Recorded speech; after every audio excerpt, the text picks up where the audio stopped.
O Bifol, excelência em nutrição vegetal. Olá, eu sou a Nadiara Pereira, meteorologista da Climatempo, e em parceria com a Ubifol trago atualizações da previsão do tempo para a região centro-oeste ao longo dos próximos 3 meses. Neste ano, a chuva prolongou um pouco mais durante o outono, que garantiu umidade para o desenvolvimento de cultivos como milho segunda safra. Mas no último mês, a chuva reduziu, o tempo seco se intensificou, como é comum da época do ano, e por isso a gente já observa uma redução mais acentuada da umidade no solo. Aqui entre Mato Grosso do Sul, Sudoeste, Mato Grossense, os níveis de umidade do solo ainda chegam por volta de 50%. Mas nas áreas em tojo amarelo e laranja, entre Goiás e Mato Grosso, o solo está bem mais seco e a tendência é que agora a umidade do solo reduza cada vez mais durante os próximos meses. Quanto às condições oceânicas, estamos passando por um período de rápida transição em que já estamos observando a instalação do fenômeno El Niño.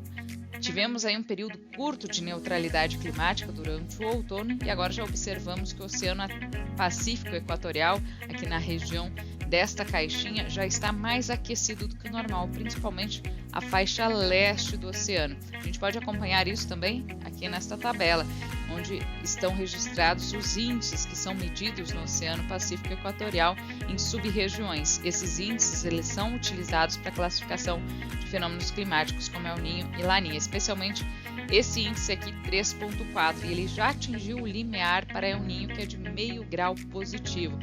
Agora precisamos que esse índice persista ao longo dos próximos meses para termos aí a definição do fenômeno El Niño. Nós já estamos então numa fase quente com transição para a instalação deste fenômeno.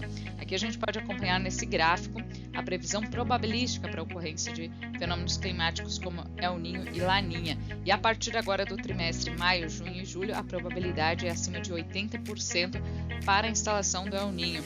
E esse El Niño deve persistir ao longo do segundo semestre de 2023. Nessas barras a gente observa que a probabilidade para El Niño fica acima de 90%, pelo menos até o trimestre de dezembro, janeiro e fevereiro. Então, esse fenômeno deve influenciar o clima não só aqui no Brasil, mas no mundo todo, durante a próxima primavera e também durante o verão de 2023 para 2024, aqui no hemisfério sul.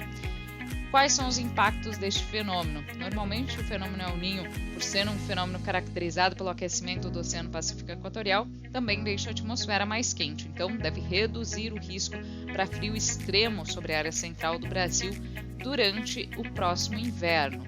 Além disso, esse fenômeno intensifica os sistemas meteorológicos, costuma intensificar as chuvas sobre as áreas mais ao sul do país e reduz as chuvas, traz um risco maior para a estiagem entre o norte e o nordeste. A área central fica numa região de transição, mas normalmente as áreas mais ao sul, como é o caso do Mato Grosso do Sul, costumam receber chuvas mais expressivas e as áreas mais ao norte devem enfrentar uma irregularidade maior.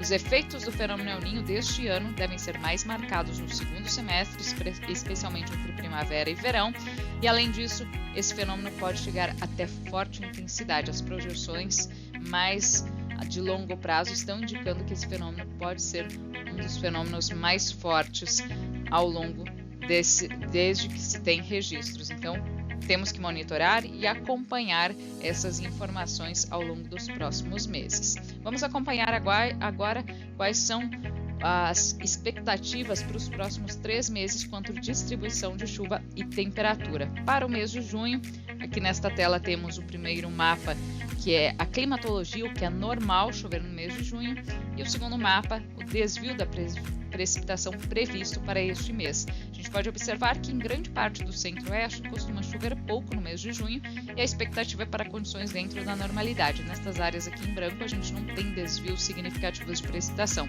Agora, nas áreas em azul a gente observa desvio positivo sendo previsto. A chuva deve aumentar ao longo dos próximos dias sobre o centro-sul do país novamente. O mês de junho deve começar com chuvas, então teremos aí uma maior frequência de episódios de chuva. Não significa que o mês vai ser um mês muito chuvoso, porque normalmente é um mês com maiores janelas de tempo aberto, mas deveremos ter de 2 até 3 episódios de chuva que devem contribuir aí para essa média acima do normal para a região aqui de Mato Grosso do Sul, principalmente centro-sul do estado. Durante o mês de julho, uma condição similar. A gente observa grande parte do centro-oeste com condições dentro da normalidade, alguns episódios de chuva atingindo aqui o norte de Mato Grosso e partes daqui de Mato Grosso do Sul, que devem contribuir para ligeiros desvios da precipitação, desvios positivos. Então poderemos ter um mês de julho um pouco mais úmido do que o normal em algumas áreas pontuais do centro-oeste. E durante o mês de agosto, o padrão muda um pouco. A tendência de mais umidade nas áreas mais ao norte, que entre Goiás e Mato Grosso, também não significa que será um mês muito chuvoso.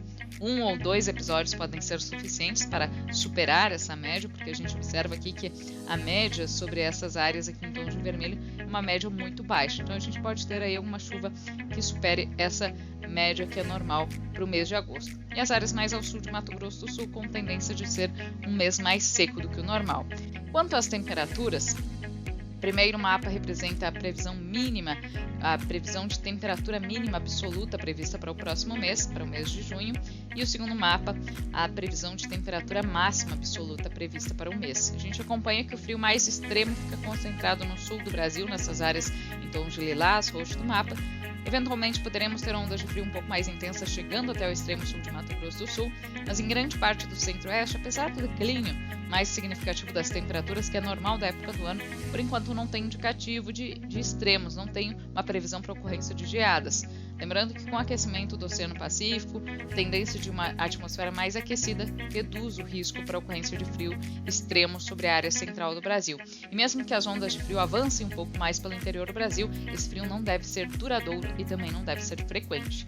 Quanto às temperaturas máximas, com a intensificação do tempo seco, as temperaturas máximas ficam mais elevadas durante as tardes, então vai fazer bastante calor, principalmente aqui entre Goiás e Mato Grosso. Durante as tardes, Mato Grosso do Sul segue com temperaturas um pouco mais amenas em relação ao restante da região. No mês de julho, a gente observa que o frio fica mais restrito aqui entre o sul e o sudeste, a mancha de frio extremo também reduz e sobre a área central do Brasil, a gente observa que também, em relação ao mês de junho, as áreas de frio mais intenso diminuem. A gente observa que áreas em tons de azul mais escuro, que indicam temperaturas ligeiramente abaixo de 10 graus em algumas áreas aqui mais ao sul de Mato Grosso do Sul, mas grande parte do centro-oeste, apesar da oscilação normal da temperatura, em um mês típico de inverno, não há previsão para extremos. E as tardes cada vez mais quentes, com a intensificação do tempo seco, a baixa umidade relativa do ar, o tempo seco deve deixar as tardes cada vez mais quentes sobre o interior do centro-oeste. E no mapa de temperatura para o mês de agosto, a gente observa que também não tem previsão para extremos de temperatura mínima, então o risco para ocorrência de geadas neste ano é muito baixo sobre áreas de cultivos mais suscetíveis, como cana-de-açúcar, e durante as tardes a gente observa que o calor segue se intensificando cada vez mais. É normal, final do inverno e início da primavera, registrar as temperaturas mais elevadas sobre o interior do centro-oeste. Esses são os destaques de hoje para o centro-oeste. Vamos continuar acompanhando essas condições e atualizando ao longo dos próximos meses. Mas por enquanto o que a gente pode observar é que o risco para frio extremo diminui nos próximos meses com a atuação do fenômeno El Niño e também a gente observa uma oscilação com eventuais episódios de chuva ao longo do inverno que em alguns momentos podem trazer mais umidade do que o normal de forma regionalizada para o interior do centro-oeste. Esses são os destaques. Eu volto no próximo mês com novas atualizações. Até mais! UbiFol, excelência em nutrição vegetal.